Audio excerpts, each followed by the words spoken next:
Howdy my totally tubular gamers. We're back with another video. Let's get to it. So the month of September has come and gone, and it's easily one of the craziest months I've had all year. And the reason you hear this echo is because I recently moved into my new apartment, and it's kinda empty. It's still a work in progress, so I apologize that there's a little bit of an echo. Hopefully the next video won't have any whatsoever. But yeah, the month of September was just absolute insanity. I moved down to Los Angeles for my new job. I've been working at it. I was living on my sister's couch with terrible internet, and I finally moved into my new apartment. I've gotten to do some fun things around LA, went to a theme park or two, went to the beach, just been enjoying life, but I'm ready to get back in it. I'm refreshed, primed, and motivated. I'm ready to do some videos, and I'm ready to talk about some games. The month of September was just total insanity when it came to new releases. I have not seen this many high quality releases in one month all year. Like, this and October are probably the biggest months of the entire year. It was just hit after hit after hit. And so today I'm going to talk about the games I played for the month of September. These aren't reviews, this isn't a ranking, I'm just sharing my thoughts, and I'd love to know what everybody else played as well. You already know how these go. I've been doing them all year, and I'm going to continue doing them because it's a lot of fun. But before we begin, please like, share, comment, subscribe. I got the Patreon and the super thanks. Any support is truly appreciated. Like, seriously, thank you all so very much for the support. I really do appreciate the support in these times, especially when my video output has been less than usual. Like, seriously, thank you all for sticking with me. I really do appreciate it. I am going to give a major shout out to my Discord community, the Totally Tubular family. If you're looking for a drama-free server to talk games, it's the server to be. I'm on there pretty regularly as well. But enough of all that sappy shit. We got plenty of games to talk about, more so than any other month prior, so let's get to it. So the first game I want to talk about today is Metal Eden. This came out at the very beginning of the month, and gosh, that feels so long ago. My life was totally different. I was not working no 9 to 5. I was still in my childhood home, and I was still doing streams pretty regularly. Hopefully those start to come back soon. And I actually sat down and played through the entirety of Metal Eden on stream. It's about a 5 to 6 hour first-person shooter that feels pretty similar to Doom Eternal, actually. It's got very fast movement. You're constantly weapon swapping. Every enemy has their own strategy to beat, and when it comes to the game's resource economy, it very much feels like Doom Eternal, where you gotta defeat the weaker enemies to get health, ammo, etc. And then it's got a pretty cool cyberpunk aesthetic to it. It was actually developed by the people who made Ruiner, if you remember that from a few years ago, and I quite enjoyed my time with it. I have no doubt that this will probably go down as one of the most underrated games of the entire year. It came out in just such a packed month, and it didn't really have all that much marketing or hype behind it. It's not the longest game, but it is pretty enjoyable. The game also ran incredibly well on my computer, the combat feels nice, and the game truly ends before anything got even close to repetitive. I think the pacing is pretty solid, and the game mixes it up quite a bit with these other areas where you go into a Metroid ball, and this is one that I genuinely enjoyed my time with. Is it going to win any awards? Is it going to even be the best first-person shooter you play all year? No to both of those, but it still is a fun little time. It certainly does have its issues. It takes a minute to get used to the feel and controls, and I can't exactly see this game being the most replayable, but that doesn't mean that I didn't like it. This game might arguably be the most underrated game of the entire month. We'll have to wait and see. Another game that I played a fair amount of in September was the Rogue Prince of Persia. Now, I had tried this in early access last year and didn't really think much of it, but it hit its 1.0 release and was like, you know what, let's give it a shot. And that I absolutely did. I ended up actually ranking all of the 2D Prince of Persia games since there was enough of them, so if you want to know my full thoughts on this game, you're going to have to check that video out. Long story short, I like the game, it does have some issues, but I found it to be one of the more compelling roguelikes, and that actually is saying something, especially nowadays when it feels like there's a new roguelike every other fucking day. Seriously, there's more roguelikes than freaking sports games out there, but this is a good one. So one of the games that I played the most of in the month of September was Kronos: The New Dawn. I was actually pretty excited for this one since it was Bloober's first post-Silent Hill 2 remake game, and I really wanted to see how the studio would evolve and learn from the Silent Hill 2 remake, and I was not disappointed. I actually quite like this game, and I would say that it's maybe the best horror game I've played all year. Well, besides a certain other game that we'll be talking about soon enough. I actually did do a ranking video for all of Bloober's horror games where I went really in depth with this game, so I'll keep things pretty brief here and say I enjoyed the game. It took me about 15, 16 hours, and while it certainly does have its flaws, I think the game excels in a number of different areas. The combat legit might be some of the best combat of any survival horror game, and I think that if you like horror games, you're gonna enjoy this one. So a game I played on stream and a bit offline was the new Everybody's Golf, titled Everybody's Golf Hot Shots. Now, I've known about the Everybody's Golf series for a very long time, but I really haven't played too much of it, to be honest. I wouldn't say that I'm an Everybody's Golf fanatic or anything like that, but I absolutely do love Mario Golf, which is another arcade golf series, so I kinda knew what to expect going into this one, and I've enjoyed my time with it. I'm not gonna act like that this is the greatest golfing game I've ever played, far from it. I actually have a number of complaints about it, and if you know me, you know that I love to complain and bitch, so let me just get into that immediately. While the golfing itself does feel pretty good, and I don't really have any issues with the golfing mechanics, I have issues with pretty much everything else. I know that it's a series staple that you have to unlock like everything, but the progression and pacing and unlocking is so fucking slow in this game. It is sluggish, it is molasses. It makes a turtle look like Speedy Gonzalez or Roadrunner. I just got Looney Tunes on the mind. You know what? Any Looney Tune can move faster than this fucking game's progression. Like,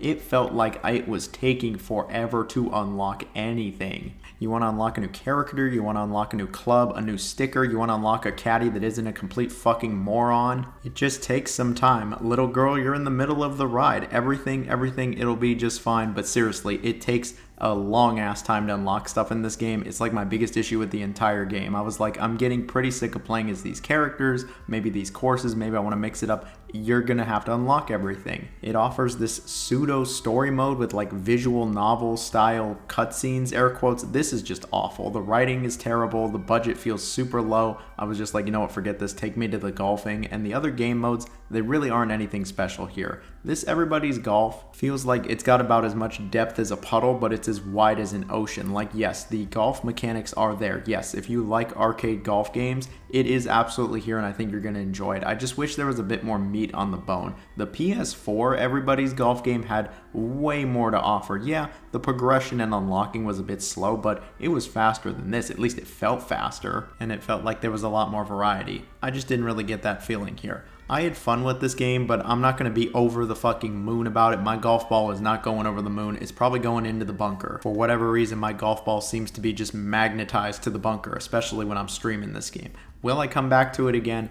Probably not, with all the crazy releases. One day I'd like to rank all the Everybody's Golf games. It's not happening anytime soon, and I can't say that this one would be all that high on the list. If you couldn't tell, it's just kind of a mixed bag. So another game that I streamed that was hopefully entertaining was Baki Hanma Blood Arena. Now, if you had asked me even a month ago what this game is, I would not be able to tell you. I've never even heard of this anime, to be completely honest, but a certain dedicated Tubular family member let me know of this game, and I reached out to the publisher, and yeah, they sent me a code, so I was like, fuck it, I'm gonna try it out, and you know what? I actually like this game. This is another one of those underrated games that is not going to get enough recognition. So the game is based off of the anime Baki Hanma, and like I already stated, I'd never even heard of this, so if I like the game without even knowing the source material, it's probably a pretty decent game, and yeah, I actually enjoy this game. It's essentially modern day Punch-Out, where you have to dodge, left, right, duck, and strike when the timing is right, and like Punch-Out, you're gonna need really good reaction times, and it's also hard as fuck. You know when you're eating food and you accidentally bite down on the fork and it's hella hard? That's this fucking game. It is not messing around. There is no bargaining with it. There is no reasoning with it. It will kick your shit in and laugh at you. You need damn near perfection for some of the later fights in this game. There's only like 8 fights in the game, but it's going to take you so long to do each one of these that you're gonna be here a few hours. You're going to need to understand every enemy's attack, how to dodge them, and you're going to need decent reflexes as well. And you're gonna need to be able to strike when the iron is hot as well. You'll pummel the shit out of these people, but it feels like you're doing just fucking chip damage. You'll even do these big flashy moves that look all powerful and remind me of X-ray moves from Mortal Kombat, only unlike Mortal Kombat where you do a ton of damage with these, you still barely do jack shit. However, despite the game's Mount Everest height of a difficulty spike, I actually like this game. I like that it's hard as fuck because it was so rewarding. and so satisfying to finally beat some of these fights where you've just fucking mastered how to fight these characters. You've locked the fuck in, you know how to dodge all their moves, and you just pummel the shit out of them. The pummeling feels great, and this game was genuinely one of the most satisfying experiences I've had all year, and I really didn't expect it. I have not beat it yet. I've gotten pretty far in it though, and I'd like to stream the rest of it, even if it is me just bashing my head against a brick wall because it's so difficult. But yeah, I would like to stream the rest to you all, prove that I do have some gamer skills and I can actually beat it. So yeah, that's Blood Arena. I think this game's pretty cool. It looks nice, the music is half decent, and I don't see like anybody talking about this one, and I think more people should be talking about this one. I really do. Another game that I want to give a brief shout out to that I tried a little bit of was Daemon X Machina Titanic Scion. I didn't play the first Daemon X Machina, but I was really curious about this one, and Marvelous hooked me up with a code, and you know, this game's actually pretty cool. I want to play a lot more of this. I want to play with a certain friend of mine, but what I saw so far was pretty intriguing. It felt more like Monster Hunter than a mech-based shooter or Armored Core or anything like that, but hey, that's pretty cool in my opinion. So here we have one of the biggest games of the entire month with Borderlands 4. Initially, I probably wasn't even going to get the game, but Gearbox hooked me up, so I played me some Borderlands 4. I'm still playing through this one since it is such a gargantuan game, but I've actually really enjoyed it. I know a number of people said, oh, I was just shilling for Gearbox. That wasn't a sponsored video, and I genuinely think the game is actually really good. And if you want to see my full thoughts on the game, you can check out my ranking where I went pretty in-depth. Genuinely, I really did enjoy this game. I've been enjoying it. I think it's way better than Borderlands 3 and Tiny Tina. It feels the closest we've gotten to 2 in terms of quality, and it's even better than 2 in a lot of areas. I know a lot of people have been complaining about the performance, and Randy Bitchford's had his own annoying responses, but it's been pretty consistent with me, but it certainly could run a lot better. Either way, Borderlands 4, it's some of the most fun I've had all month. And then here we have probably the worst game I played all month, that being Garfield Kart 2. And you might be going, why the fuck did you play Garfield Kart? There were all these amazing games and you played fucking Garfield Kart? You're damn right I did. I played the other Garfield Karts. I gotta play this newest one, and it was, well, exactly what I thought it would be. It's easily the best of the Garfield Kart games, but even then, that doesn't really mean anything. The game doesn't feel terrible to control. It actually feels pretty decent, and it even has its moments where the driving and drifting can feel kind of satisfying, but unfortunately it just kind of falls apart in a lot of other areas. It really lacks a lot of polish. These tracks leave a lot to be desired. Doing tricks just feels really finicky. The items are all over the place, and then there's just not really a lot of content here. There's not a lot to do. There's actually less content here than prior Garfield Karts, and so it's like, yeah, the overall gameplay is better, but there's less to do here. I did try online, and I actually did find other people, which was just kind of shocking, even with the game being pretty new, but it really wasn't anything special. The art style was cute, and it wasn't this horrendous train wreck, but it's still one of the worst games I've played all year. But you know what? I expected nothing less. I can't wait to see people with like 50,000 hours on this writing help. Either way, Garfield Kart.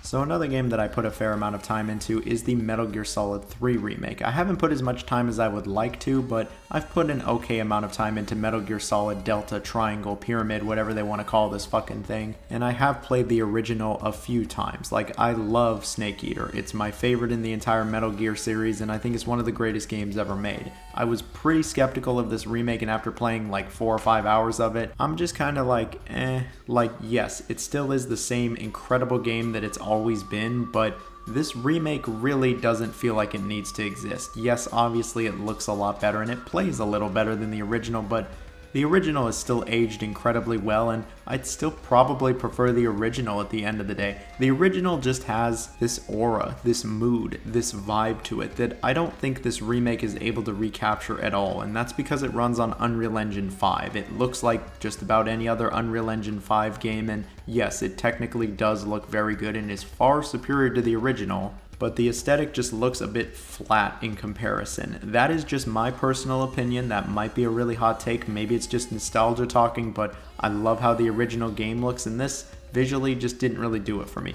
Gameplay wise, it's not even close. This is better than the original, it feels better, it's a lot smoother, there's a lot of nice quality of life improvements, but it also doesn't fundamentally change the game either, and all of the crazy Easter eggs and little things here and there are retained. It's a very, very faithful, safe remake. Before the year is up, I would like to play more of this and eventually rank every Metal Gear Solid game. Hopefully we get there sooner than later. We'll see how long this job lasts that I'm at. But in the meantime, yeah, Metal Gear Solid, Triangle, Delta, whatever. So another game that I had the pleasure of playing this month was Dying Light the Beast. Now, I did rank all of the Dying Light games, and I went pretty in-depth with my thoughts about every single one, so I'm gonna keep things rather brief here. TLDR, The Beast is really great. It's arguably the best Dying Light game of them all, and I think it's exactly what the series needed after Dying Light 2. It feels like a mix of 1 and 2. It incorporates a lot of the great stuff from the first game, but it has some really nice stuff from the second game as well, and it has a much better story than the second game.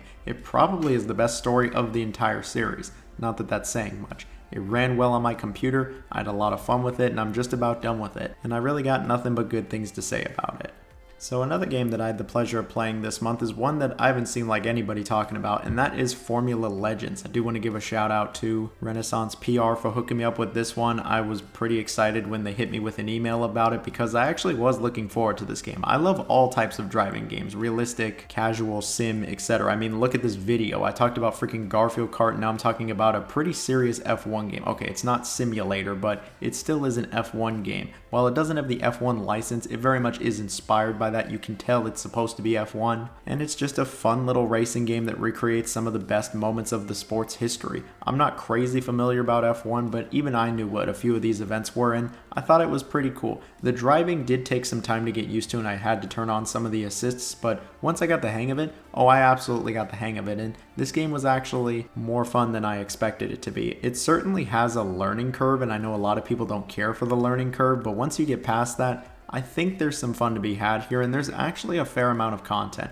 Haven't put as much time into this one as I would have liked, as this was literally right when I just moved, but I hope to come back to it in the coming months and have more nice things to say about it. I'm sure at some point I'll talk about this one again. But in the meantime, if you're looking for a fun, casual little racing game, this might be the one for you. It's better than Garfield Kart. So there was some little game that came out in the month of September. I think it was called like Song Silk or something. I don't know. It stars some hollow twink or something. And I think some of y'all were really looking forward to this. I know a bunch of you like bugs. There's plenty of bugs in this game. Yeah, I played some of this game as well. I have not played a ton of it. I've just been overloaded with shit. But I have absolutely enjoyed what I played. I mean, it's a Metroidvania. I like those. This game has a pretty good sense of exploration. It's kind of a beautiful game when it comes to the sound and art, and the gameplay ain't half bad either. This is one where I'm gonna wait a bit longer to really share my thoughts on. I'd like to play more of it. I feel like I'd be making just quick judgments if I said anything at this point, so gonna hold off. But yeah, the Song Silk, this is a cool one.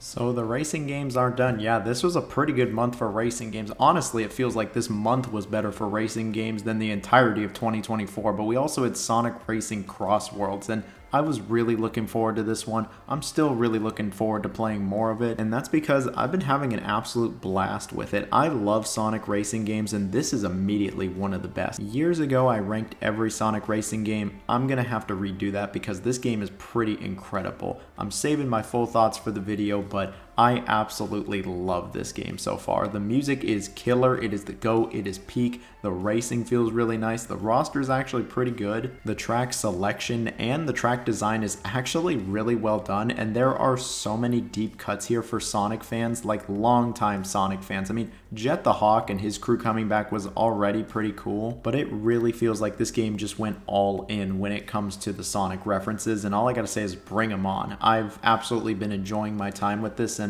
it probably is going to be my racing game of the year. I'd be shocked if it's anything else. It's honestly more fun than Mario Kart World. I can't believe I'm saying that, but man, this game's real good. But Sonic wasn't the only game that released that day. No, Silent Hill F also came out, the first brand new Silent Hill game outside of the short message in a very long time. And I'm still playing through this one. I've just been way too overloaded with stuff and way too busy. But I promise you, in the next week or two, I'm going to do a Silent Hill ranking. I actually ranked all of the Silent Hill games years ago, and my opinion hasn't changed on those, so I'd like to just update it and add Silent Hill F along with the short message. But what I've played so far is pretty incredible. This is a scary game. It is tense, it is horrifying, it is unsettling, it is disturbing, it is fucked up. It is one fucked up fuck. Try saying that 3 times fast. Hopefully YouTube doesn't demonetize me, but if they do, fuck you. How about that? With that in mind, please support my Patreon. I really would appreciate it. But anyway, Silent Hill F, so far I've been enjoying it. The story's pretty crazy. The atmosphere and world is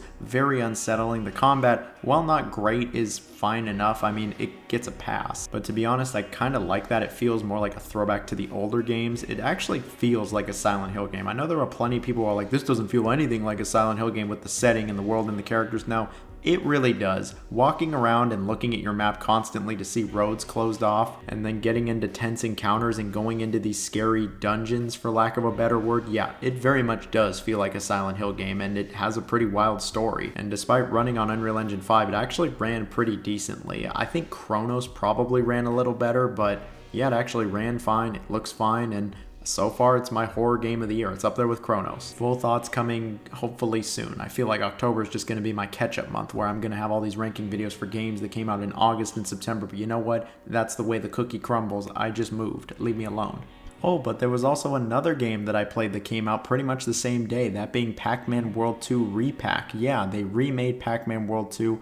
I love the original Pac-Man World 2. It's like my favorite Pac-Man game of them all. It's one of the very best. And this remake, oh, it absolutely hits. I have not seen a ton of people talking about this. It's just been kind of buried with all the other big releases, but this is pretty good. This is one of the best 3D platformers of the year. Not only is it incredibly faithful to the original game, but it's just straight up better. There's tons of quality of life improvements. It feels better, it controls better, the camera's better. It's got a lot more content than the original, and it looks pretty great as well. If you're looking for me to glaze a game in this video, well, I'm gonna fucking glaze this one, because I love me some glazed donuts, and I was really picking up what this game was putting down. I'm pretty far through it since it isn't a long game, and I've played it a few times now, but like I've said a few times in this video, I would like to do a full ranking where I give this game a full review, share all of my unfiltered thoughts and memories, etc. So I'm just gonna hold back here and say, if you enjoy platformers, if you like Pac-Man World, and if you like the original, yeah, you're gonna like this. It's pretty great. Oh, and the soundtrack is still the GOAT. Like, it is one of the best soundtracks of any platformer from that era, and that really is saying something.